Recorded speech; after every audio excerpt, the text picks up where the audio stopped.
Our speaker this evening is Attorney Simon Grill. Now, I'm going to read his bio, but really, I'm only going to read part of the bio because it's too long. That's all I'm reading, it's 2 pages. Simon was a law clerk at both the Court of Criminal Defense and has been in private legal practice for about 28 years. He teaches a law of self-defense course for the Pennsylvania Bar Institute and teaches courses on the Pennsylvania Castle Doctrine, Stand Your Ground, Standard Self-Defense, Defense of Others, and 501(7)(c)(4). Simon is also an NRA firearms instructor, NRA instructor for personal protection in the home and personal protection outside the home, and a raised safety officer. It goes on and on, folks, but I'm stopping here, okay? Folks, last March, I got an email from a friend that said, Sam, you got to call and get in touch with Simon on a project that he's working on.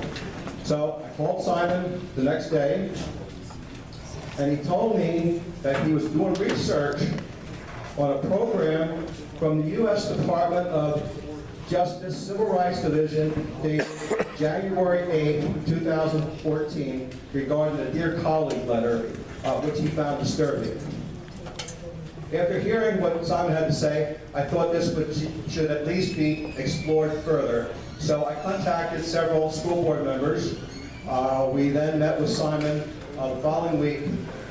Spent about an hour and a half with Simon. He didn't even scratch the surface, folks. He has hundreds of pages on this, and I really don't know how he's going to cover the subject tonight in the time frame that he has. Now, I found this too disturbing, and that's why we're here this evening, and I think you might as well. What I'm really disappointed in, Linda sent out 169 email invitations to all 18 school districts, to school board members and superintendents. So 169, that's an average of about, what, 9 per school district? What I ask you, is anybody here tonight because of that email invitation? Anybody? Anybody? That's pathetic. When you hear Simon's presentation, you need to ask yourself, should he have been here? So we'll sort of let you decide. Okay, folks, I'm going to let's all welcome Simon Grill.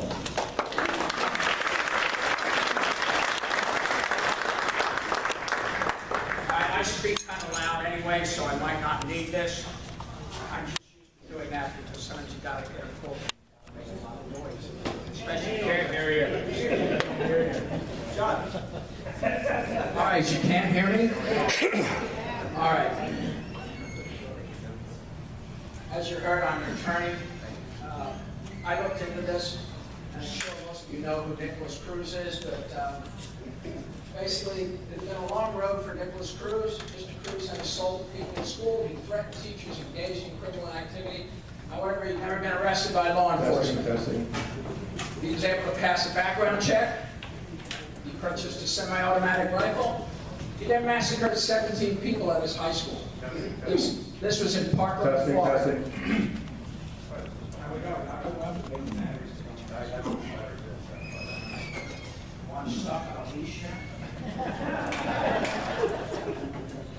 All right, can you hear me?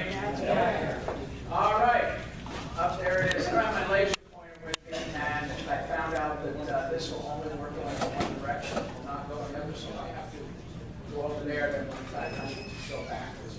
But Nicholas Cruz, as I said, he assaulted people in high school, threatened teachers, engaged in other criminal activity. For some reason, learn why, he was never arrested, right? He was able to pass background checks. He purchased a semi-automatic rifle. He then massacred 17 people at his high school in Parkland, Florida, all right? How did this come about? All right, well, to find out, we have to know names and we have to know locations. Let's see if it works.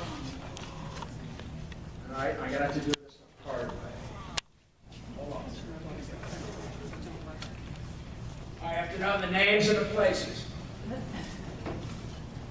Former President Barack Obama. You all know who he is.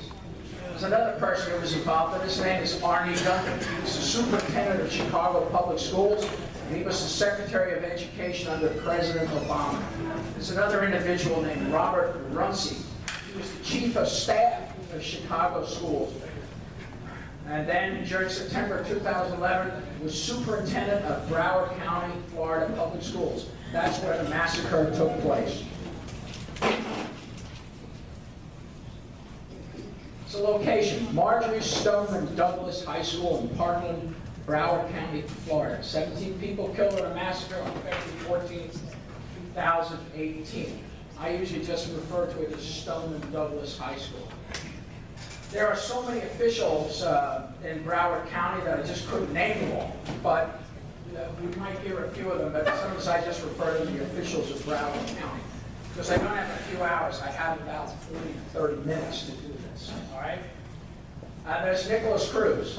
He was a very young man. He massacred 17 people at Stoneman Douglas High School on February 14, 2018. The last person is George Soros. He has a lot of money. And I mean a lot. So if you want to pass legislation, especially if you're a politician, and you have a political agenda, you need help. So you need to come up with an academic study, which we call the report.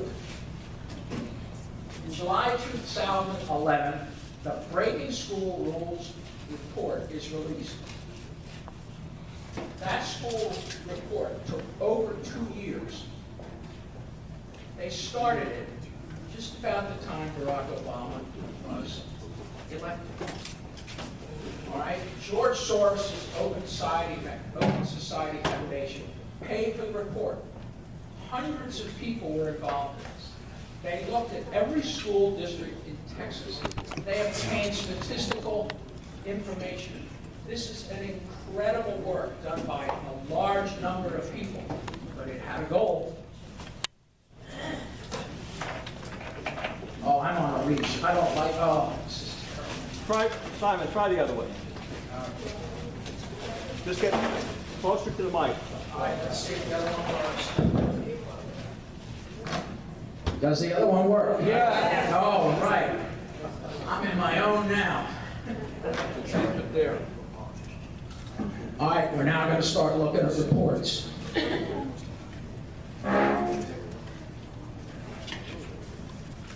This is the Breaking School Rules report. It is 124 pages. All right? We're just going to go through it so you can see what was involved in putting this together. This took an incredible amount of money to do this. But it's just a couple lines in the report, which will eventually lead to legislation years later, which will allow Cruz to do what he did. All right, I gotta sit down. Let's do this.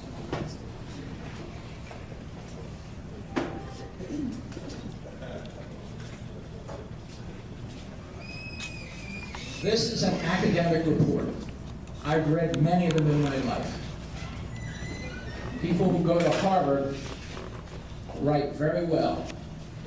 What this report does is look at a large number of students and why they were disciplined, what type of discipline they had, and then it looked at the color of their skin. So this just goes on and on and on. In fact, you get the idea of how long this is. It's got charts, it's got everything. It looks really good. All right, the important thing that happened with this report is, do that, it came up with a finding. And it said,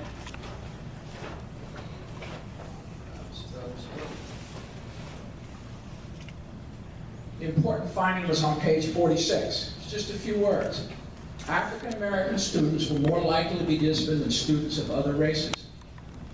That's what it said. what it was leading to was what's known as implicit racism. You don't even know that you're doing something. The schools may not have even been aware of racism. But what was happening, they claimed what was happening. They never looked for any other reason why it might happen. They just looked at the numbers in all of Texas's public schools. That's a lot of public schools. And they found out that African American students were disciplined more often than other students of different colors. That's what they found out. All right? So here you have a finding in a 100 and some odd page report. As a politician, what can you do with that? We're going to find out. Okay? July 2011. 2 weeks later, President Obama issues an executive order, all right? And the executive order, it's called the White House Initiative on Educational Excellence for African Americans on July 26, 2011. And the executive order contains critical language about reducing, this is nice terms of art, disparate use of disciplinary tools against African Americans. In other words, African Americans are discriminated against in public school. It's on page 3 of his executive order. So now, a president, it can be any president, has said, oh my gosh, there's a big problem out there. And you know how I know this? This is because in his executive order, guess what report he refers to? George Soros' report. This is how it's done, folks. You get a report, and then you issue an executive, well, you're not the president, but you issue an executive order, and what happens is you start talking about this finding, this problem that is out there. You don't discuss any other reason for it to occur. You don't do that. You just look at the numbers, all right? Now, I could show you, the next step you do is if you want to get legislation passed, you start to get this out into the media, all right? But the first thing you do before you do that is you get it out into the government, all right? So the government had a document called Homeroom, all right? Guess what Homeroom is about? Schools. So all of a sudden, the executive order and its finding ends up in Homeroom, where people, educators and other people can discuss it. It gets into other places. It gets into scholarly magazines. It gets into political magazines. But it's getting out there, all right? But we're getting there. All right. Now here's some statistics. In 2011 to 2012, remember these dates and numbers. The academic year, Broward County Public School District had 1,062 school-related arrests, the highest number in Florida. So, since we now know that African Americans are disproportionately affected, guess what that number means?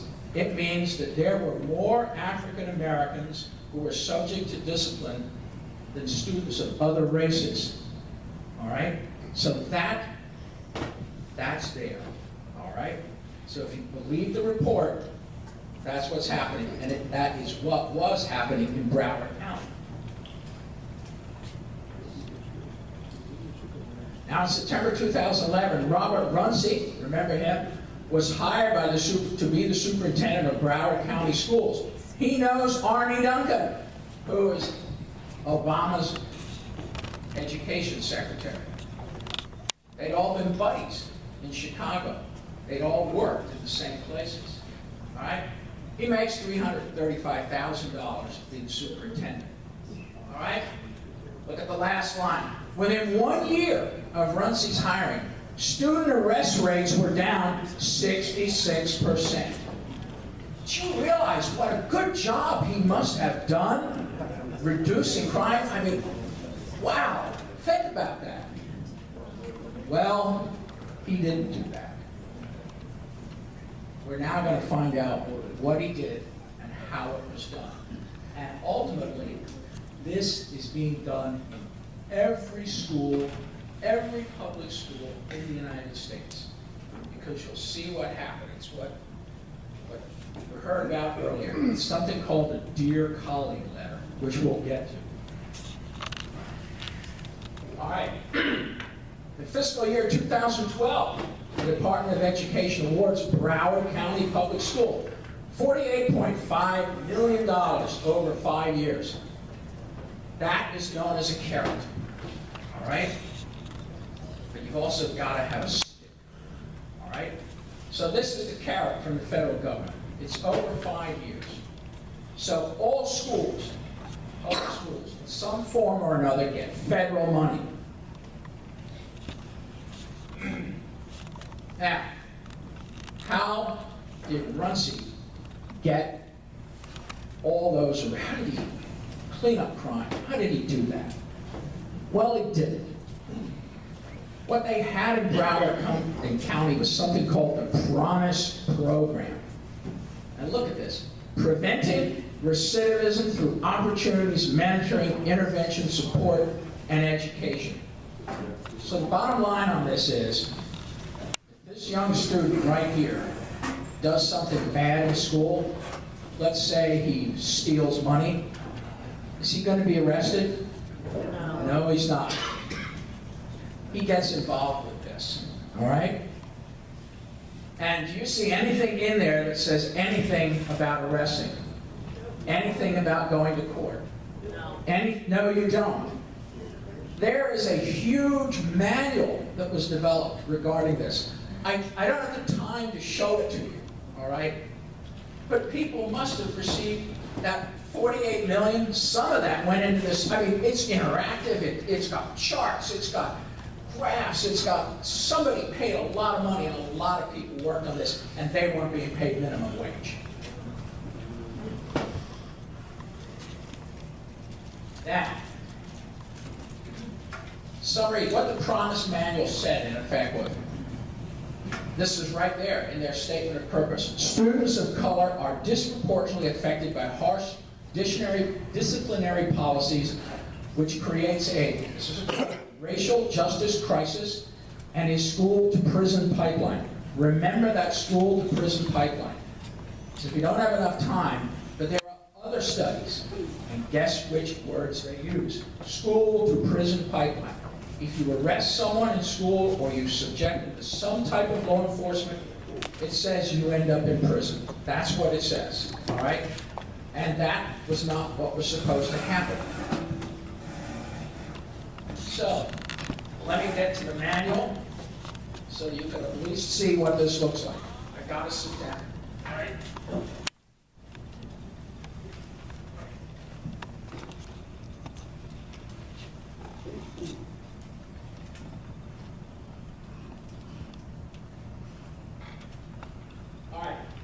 What happens is, and this is difficult to see, if you were arrested for, if you did some vandalism, damage to property at school, if you did vandalism and it was less than $1,000, you think about that. Less than $1,000. Were you arrested? No. Did the police get involved? No. Guess what happened? You could be mentored. You could be any number of things, but the police didn't get involved. Supposing you, supposing you had drug paraphernalia, hypodermic needle. Did the police get involved? No. Were you arrested? No. Instead, you went for mentoring and other things like that. You could actually write an essay. I'm serious. We're going to get to. I'm serious. I'm serious. You could trespass. You could steal money. If it was less than $300, were you arrested? No. No. Were the police involved? No. Okay. But it's going to get even worse. All right? I promise you, it's going to get even worse. So this is how you reduce the number of people who are being arrested. This is how you reduce the disparity. You just stop enforcing the law. And it works. You get 66% reduction. Isn't this wonderful? Crime is cured almost overnight. defense lawyer, and I think, hey, this is amazing how they're able to do this.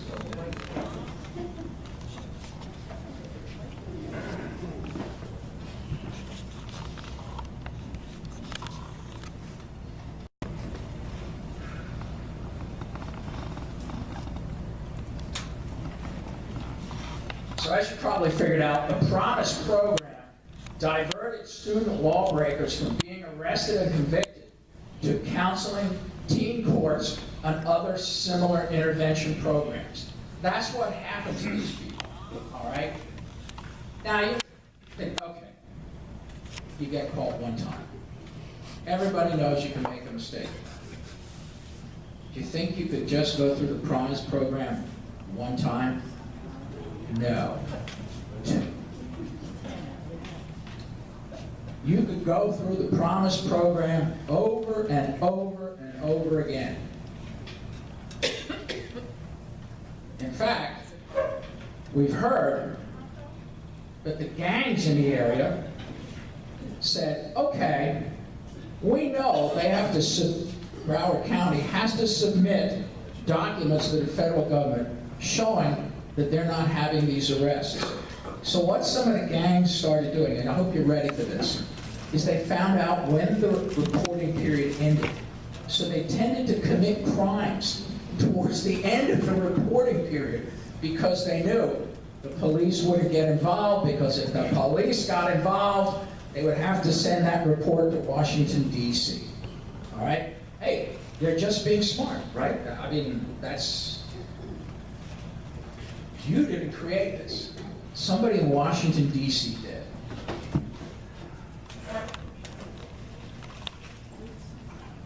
Now, let's just go through some of these. Vandalism, less than 1,000. Theft, less than 300. Drug paraphernalia, drug use. Assault, you assaulted somebody, there wasn't any harm. Hey, it's no big deal. Go ahead. Yeah. It's no big deal. Okay. It isn't. And this is how you reduce arrests and discipline by 66% in 1 year. All right? But I'll give you a hint. You know, if you reduce it by 66% in 1 year, and the government comes to you next year and says, are these statistics going to go down anymore? All of a sudden, you're in a panic. Wow, my gosh. What can we do? So you've already seen the matrix on this. It's that little thing I showed you there. So here are some of the things they wanted you to do. Write an essay, counseling, mentoring, social skills lessons. All right? So now I represented a lot of criminals. Some people are first offenders, but others who are dyed in the wool. I just know from my clients, social skills, it is a joke. They sit there and it's like, yeah, oh, I'm really sorry about this. And they're figuring out I can go out and they can steal, or they can do more burglary break-ins, they can rob more pharmacies. It's a lifestyle, it's a career, that's what it is.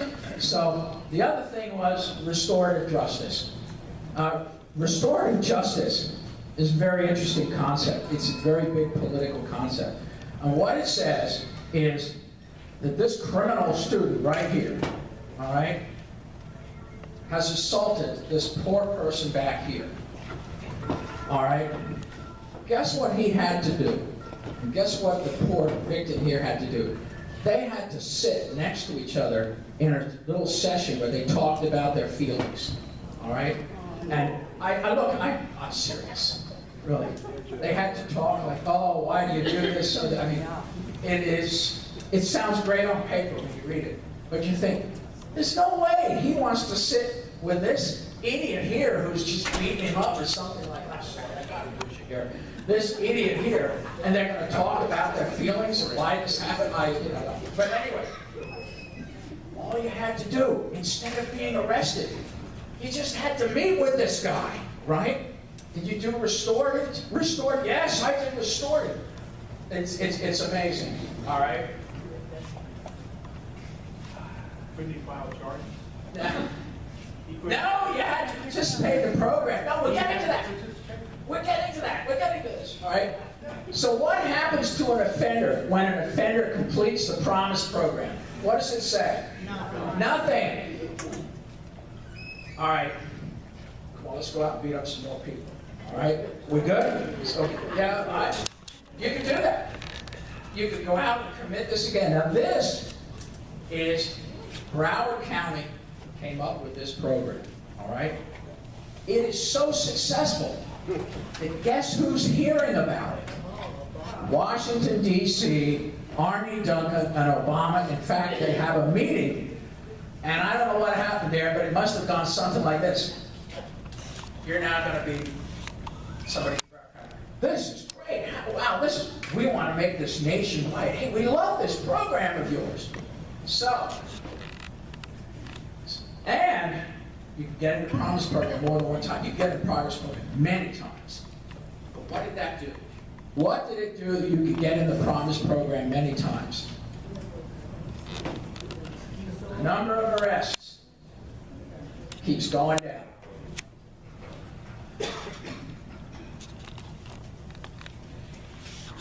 Now, here we are in Washington, D.C. It's my buddy right here. Oh my gosh. Nationwide, there is racial injustice in school. There is a school-to-prison pipeline. We know the words, right? Therefore, the nation must institute a national program to stop racial injustice in the administration and discipline of public schools. They're doing so well in Broward County. Let's make this nationwide. In fact, let's bring this to Berks County. Let's bring this to Philadelphia. Let's bring this to Pittsburgh. And those places got tens of millions of dollars. I don't think Berks County did, but Philadelphia knew how to apply for the grants. Pittsburgh knew how to apply for the grants. I think Pittsburgh was something like 40 million. Now, how many people did they pay? How many jobs did they create to enforce all this stuff? Submitting all the things they had to submit, all the records they had to keep, all the counselors they had to have, all the team court. It's taxpayers paying money for this. And what do they get? You know who we're going to get to eventually.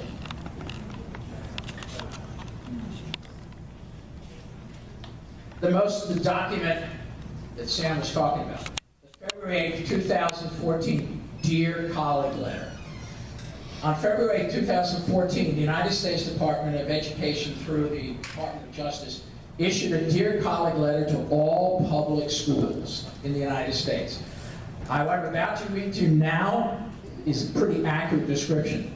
For a public school administrator to receive a Dear Colleague letter is the equivalent of Moses receiving the 10 Commandments from on high. So I got to use you again. Here's our public school administrator. My God, have you seen the Dear Colleague letter? He says no. Everything stops. Everything stops. You read the Dear Colleague letter. Dear Colleague letters were issued to universities, right, about sexual assault. And we all know what happened with that. Now everybody's getting raped on. So these Dear Colleague letters, they get your attention because they talk about basically always two things: carrots and sticks. All right? I'm going to show you the Dear Colleague letter. We can't read it, but you'll see what they look like. They're very nice, very scholarly. They sound good. I've read these.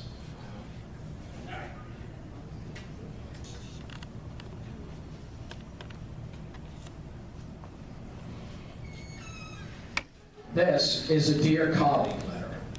It says, Dear Colleague. The moment you're an administrator, you see that word, Dear Colleague, it's Moses. God talking to Moses. Oh, look. Oh my gosh, they've got footnotes, they've got all of this. And guess what report it talks about in here? George Soros' report. This is how it's done, folks. The planning goes back years if you want to do anything. So keep that in mind if you're a Republican. If you want to do something, you gotta get a report, okay? And you can find anybody to do a report. All you gotta do is pay them the money. And not look at certain things and look at other things, all right? That's what happened with the breaking school rules. Is there disparate treatment? Yes. Never asked why. He just looked at the numbers.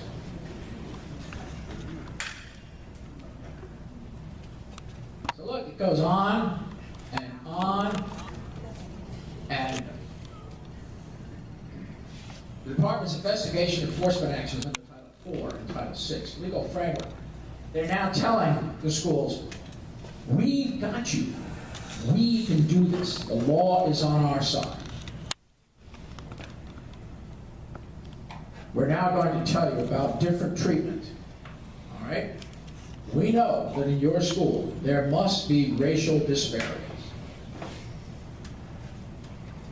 But they didn't know that. They had a study. That's what they had. Here's the different treatment flow chart.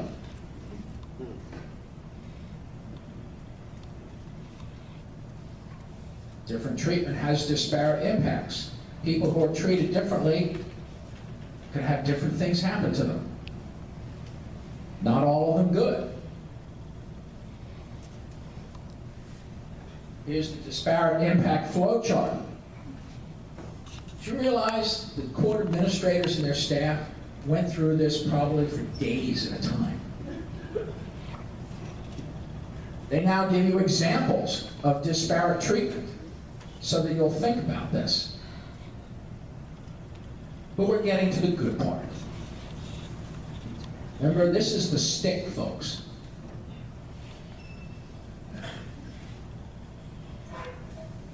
This is what they're going to look at to figure out if you, over there, that school administrator, you're doing something bad. They're going to tell you, here's the information we're going to look at.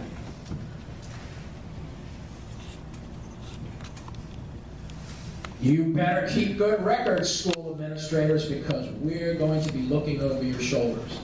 If you're a school administrator, this scares the daylights out of you, all right?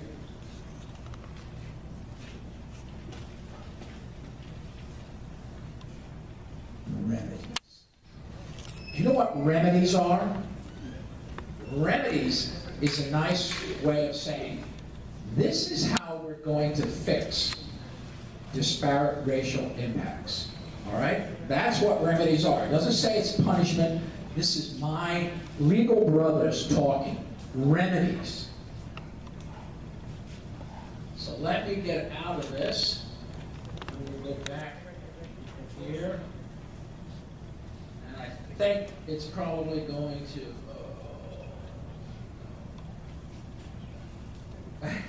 I got to start at the beginning. I've never done this before. I must have done something. I don't know what I did.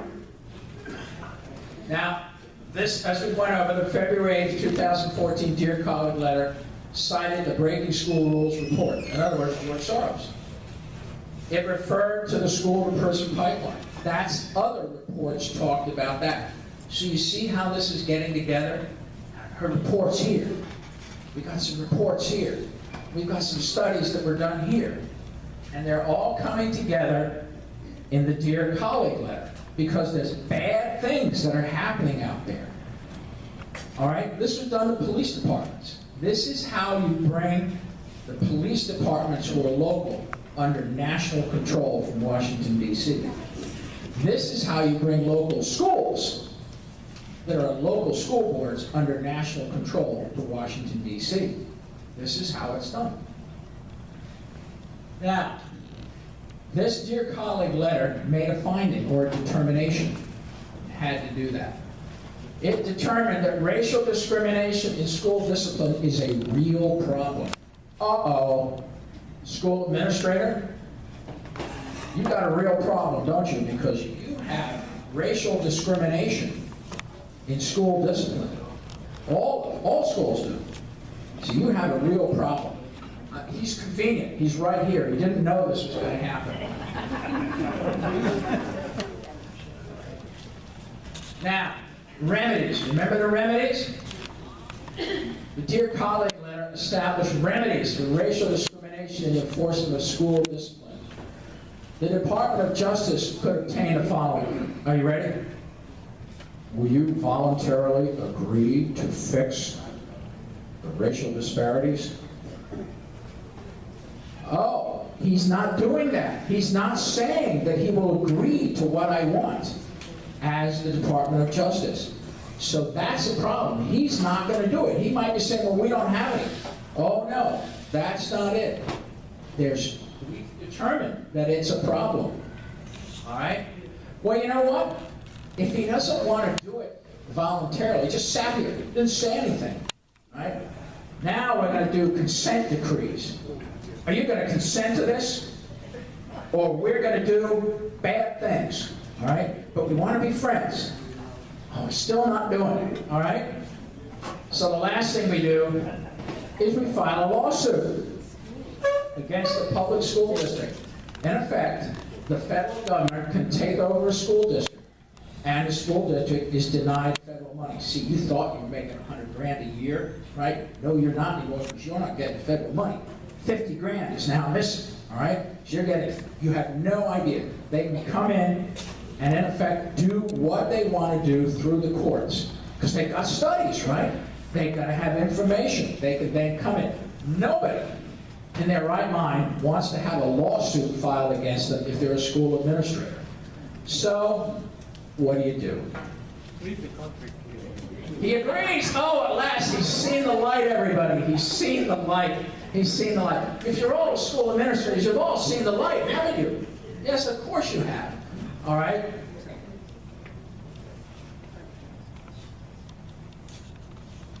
Now, the Dear Colleague letter, as you probably figured out, is a major event, If a school has a disproportionate number of African Americans, persons of color receiving discipline, then the school district is in big trouble. It doesn't look at the impact of if they come from bad families. Maybe, who knows? It doesn't look at anything like that. It just looks at numbers. That's what it looks at, all right? Public schools must do something to furnish to the federal government the needed statistics proving a school district is in compliance. What can we do to get our numbers down? What can we do? Well, we could lie. Yes, we could do that. But, wait a minute. What did Broward County do? Wait a minute. They had a promise program. Wait a minute. I've got an idea. Let's institute our own program. We won't call it that. Let's call it something else. Let's call it diversity and inclusion. Let's call it whatever we want to call it. But we know how to do it because Broward County showed us how to do it. So let's take this miscreant right here, all right? He's been breaking into cars in school. But, I tell you what, you could use some mentoring, couldn't you? See, look at that. He's already agreed to mentoring. That reduces the number of arrests. Let's take this bad guy right here, all right? He's been drug paraphernalia, heroin, things like that. Well, what would you like to do instead of being arrested? Write an essay? Is that good? Oh, mentioning guns in school? Oh, this is getting even better. We now have to send him to teen court. Yeah! Here's how it is. You like drugs, you like this. Are you seriously not going to go into the program? Yeah, of course, you'll go into the program. Well, then, hey, guess some people do get arrested. You understand that, don't you? All right. Well, maybe we'll have one person who gets arrested, but you know what? At the school where this happened, there were 37 people that got arrested last year. This year, you know what we were able to do? We got it down to one. One person. And we made an example of that person. They actually went to jail, all right? Ooh. So, yeah, I know. People say that to me already, why they wanted to go. So that means when this person here gets in trouble, she remembers this guy over here. And are you going to agree to go in the program? Yes, all right. So that's pretty much, it's diversion programs.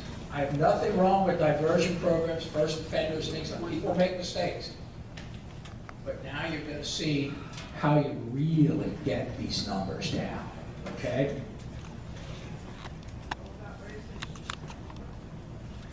All right, we just went into the students will not be arrested for committing crimes, but will be funneled into promise-type programs. This county, one said to me, the criminals are walking the halls. Yeah. But guess what? Arrests are down. Crime's being solved.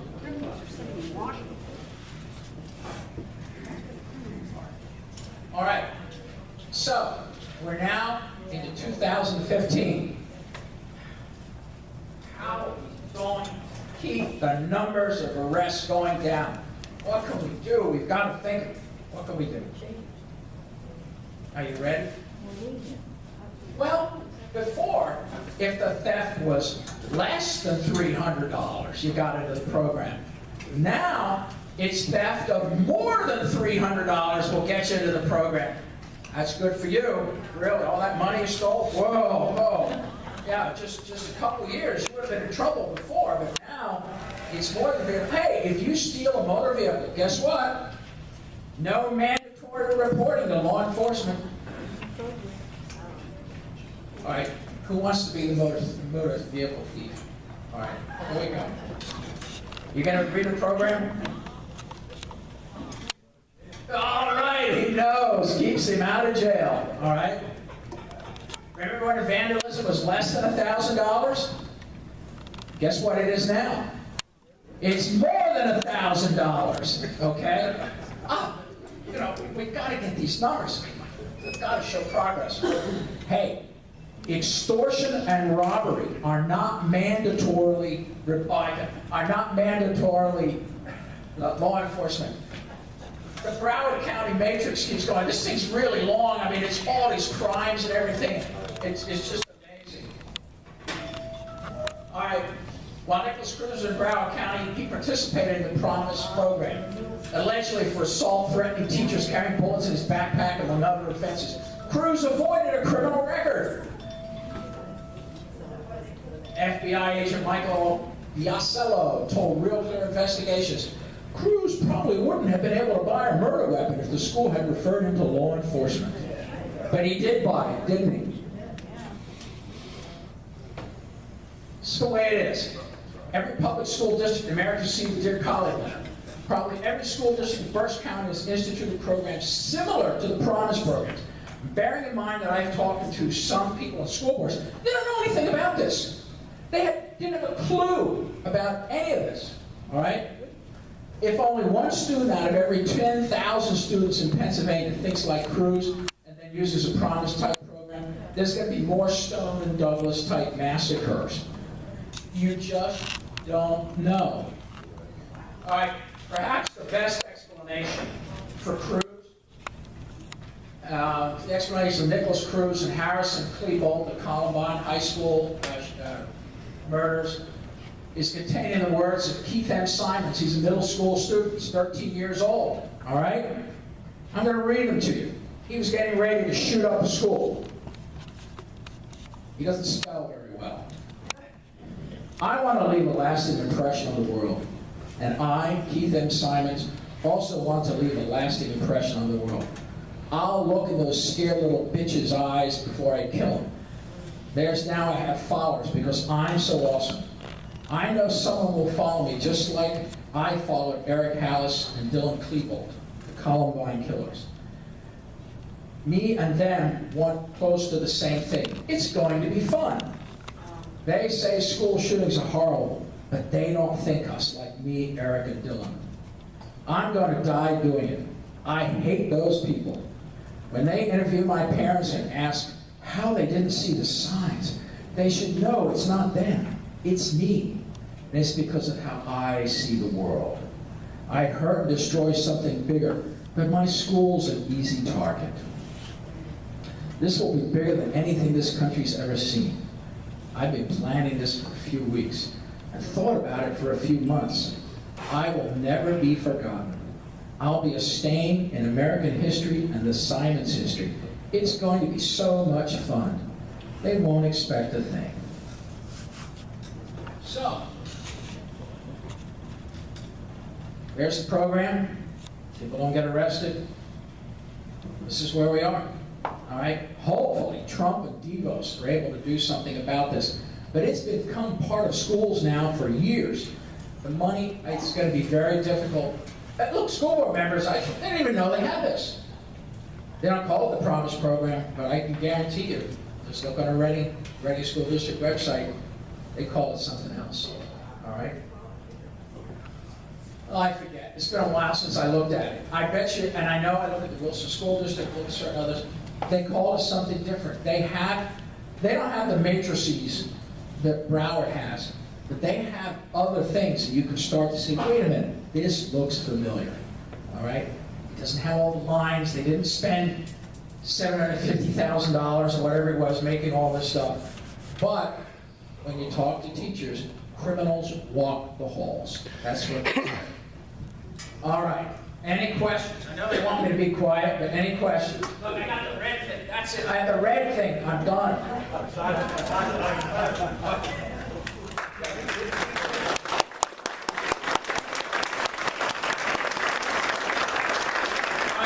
Now give me 15 minutes if you want to ask any questions. What do you got? Anything? Oh, yes, ma'am.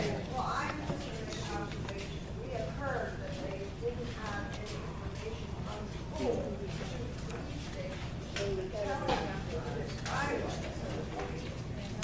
Oh, no, please. No. That's why we didn't have. No, she's saying that they didn't have any information from the school or other people to the police. That is absolutely incorrect. There were people who were reporting this guy. He was involved in all sorts of, yeah. Oh, no, well, no, the Peterson, the sheriff who was a coward, right? He knew this guy. He had gotten reports on him. And people knew who he was. They knew this, all right? But he was a statistic. If they would have arrested him, what would have happened? The numbers would have gone up. It could have been somebody else, it could have been, but he was just, they got to keep the numbers down. They got to keep the money coming in, right? And it looks good. There you are. You're Robert Runcie, 66%. Yeah, baby. Right, 66%. Whoops. Right. Other way. Are they giving me the hook? I don't know. Okay. That was my point. They didn't have records saying what he did wrong because they were. Oh, but they knew what he was doing wrong. Here's something else that I read about, and I would love to see if this is actually correct. Most schools have closed-circuit TV in them. All right? So, here's my bad guy. He's gonna beat him up, right? He does it in the hallway. It's on closed-circuit TV. How in the world can you get around that? All you gotta do is get the closed-circuit TV, and you go and say, look, this occurred. Hey, you should be arrested. Guess what Spelman Douglas High School did? Took him down. They erased it? They had no. Took him down. I know about electronic surveillance, right? No, they didn't do that. They had a 30-minute delay. That's supposedly what they did. They had a 30-minute delay. So, this miscreant attacks this poor child here, right? And Michael. Oh my God, Michael, do you see what happened? Look. Get to the camera, right? Just take it off of there. He's going to go in a Promise program. No one needs to know about it. She got it. See, Michael? Yep. He's going to do that. So nobody knows that they did that. But if the evidence is gone, and you've got to report all this to Washington, D.C., I've read that this is what happened with the 30-minute delay. What can you do in 30 minutes? You just got to get in there, talk to Michael, right? It's monitor so-and-so, and Michael does what? Presses a button or does what he has to do, and the evidence of whatever the crime was disappears. Okay? Yes, sir. Did they go to his personal house on any occasion? They did, oh look, they did all this sort of things. I mean, you read about this, they did this, they did that. The school is going to be concerned more or less with what's happening on the school, all right? So you're burglarizing the school. Burglar, that's one of the things you didn't get a referral to the police to. If you burglarize the school, listen, I'm serious about this. Sam's gonna get a CD with all the documents on it. You'll spend a month reading them. But it's all in there. You'll read this, you'll go, you're talking about arson. You're talking about all these things. Because once you've reduced it, what do you do then to go further? So does it eventually end up at murder? I don't know. All right? But I know that murder is in the matrix. Okay? Government out it. The way to do that would be homeschool the children. That's my solve. Oh, no. Oh, hold on. Hold on. Well, that is now a racially disparate impact. All right? We'll have...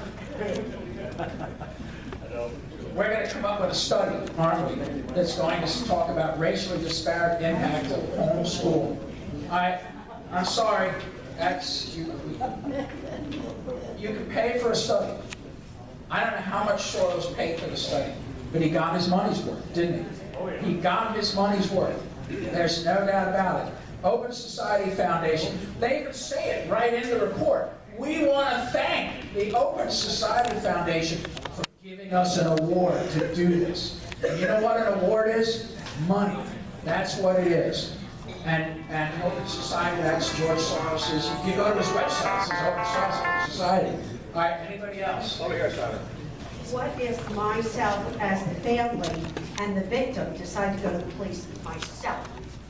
Okay. What you have to understand is that you're not the focus anymore. All right? The focus is now on the person who perpetrated the crime. All right? And they perpetrated the crime, and now think about this, put this in your mind. They're being treated disproportionately because of racism, right? So therefore, they count more than somebody else counts. And don't you want this person who did bad things, don't you want them to get back into the society? Don't you want them to do good things? You have to read all this stuff in there. And you'll see that the emphasis is never on the victim. It's, okay, the victim, here he is again. The victim has got to have a meeting with, guess who? Yes, and you're going to talk about, because they have pictures of people sitting around in these groups on chairs like this. I don't know if they're staged or whatever they are, but you know, you're supposed to think this is what goes on. I can tell you, there's many times as a defense attorney as I've tried to listen. I know you were hurt and everything, but you see, I'd like you to have a meeting with us. It doesn't work. Nobody wants to meet with someone who's raped them. Nobody wants to meet with someone who's beaten them up or broken the windows in their house. Every now and then I would run into that. And you know where the people were from? Wyomissing. Yep, Wyomissing. I don't know why, but that's where they were from. Really.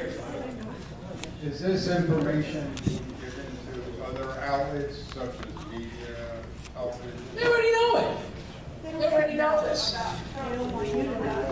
I'm pretty sure he does. I understand DeVos is trying to do something about this, but I think they've rescinded the Dear Colleague letter, is what I think they did. But what does that mean? Supposing the schools are now set up, the schools are now paying all these people to administer these courses. These people want these types of programs to continue. If you're getting $100 grand to be a teen court judge, all right, are you going to say, oh no, hey, we don't need this? No, you're not. This is money that comes from taxpayers, is what it is. And it's going to, for a good purpose, isn't it? To reduce racial disparity, to help poor criminals, people who've done, maybe it's their first offense, maybe it's their 10th. But that's what it's being done for. all right? It creates a vast network of people in the billions of dollars, in the billions of dollars. You have to read, I don't think it's on the disc I'm going to give Sam, it might be, but there's a list of cities, and it's an incredibly long list of money. And we're not talking $20, 40 million here, 50 million there. And you know what? Pretty soon you're talking real money in billions. And that's what it is. Go ahead. Is it still racism if the perpetrator is white? Now, well, No, that's remember what this is. 34, right? They looked at numbers, all right? They just said African Americans, let's make this up. African Americans are 15% of the people in the school. In any, will make up the school, all right? But they have 30% of the disciplinary and arrests, all right? Wait a minute. And they said, in effect, they said that must be implicit racism, because that can't be. It should be 50%. If you have 15% African Americans, you should have 15% people who are being disciplined, who are being arrested. It shouldn't be 30. So therefore, something must be going on, all right? And that is implicit racism. In other words, who can I pick on? Who can I pick on? So here's the school administrator. No. Here's the school person who administers discipline. And there's 30% African Americans, right? Well, he must be racist. I mean, he just doesn't know. That's implicit racism. That's what it is. It's actually a concept. It says you don't know you're racist, but you are. So therefore, yeah, I know you're not. But therefore, if you have 30%, but yet there's only 15% African Americans, something's going on. You don't look at other factors. You just look at the numbers. If you looked at other factors, you couldn't institute a program like this, right? And you wouldn't be able to hire all these people. You wouldn't be able to keep all these potential votes. You wouldn't be able to do all this. So, all right, who's next? Anybody else? Yes, ma'am. I had a question because I know a lot of high schools have school resource officers that are police officers, you know, in the schools every day. So are they telling our police officers to stand down? Oh, lovely. All right, this is what happened. This is what happened in Marjorie Stoneman Douglas, all right? Here we have two police officers right here, all right? Now listen, this is what we got to do. You gotta look the other way, all right? And we're going to have you all sign a document. In fact, what they did in Broward County, the judges signed. Scott Israel, the sheriff, said, "Yeah, we're going to do this." The school administrators signed the document. I have these documents. They thought this was great. We're going to do this. And remember, they started less than 300 for theft, less than 1,000 for vandalism. All right? We're going to do this. This is how we're going to take these poor people who are racially discriminated against and disciplined, and we're going to help them reintegrate into society. We're going to send them back into the schools. We're going to mentor them. We're going to do all of this. And there's Mr. Cruz. And I'm sure there's plenty of other people. And they're the gangs going, this will work. This will work. Yeah, this will work. All right? So, yes, that's what happened. In fact, supposedly Peterson actually got a report of something like that and just never did anything with Cruz. But he was doing something. So how many others did he do it with? I mean, Cruz is the one that floats to the top, all right? But how many others were there? Nobody knows. And you know one of the reasons why you can't know school records are private.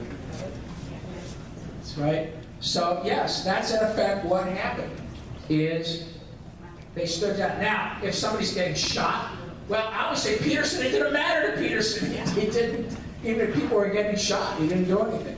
So, yeah, there's a whole bunch of crimes that it just never did anything with. Simon, one more question. One more. You talk about Obama's executive order. Can Trump rescind that? Oh, yes, any executive order. But see, the executive order was not the key, right? All the executive order did was say, oh my gosh, there's this problem out there, and I think we should do something about it. You have this long executive order, right, that says, yes, racial disparity. They use, school to prison pipeline.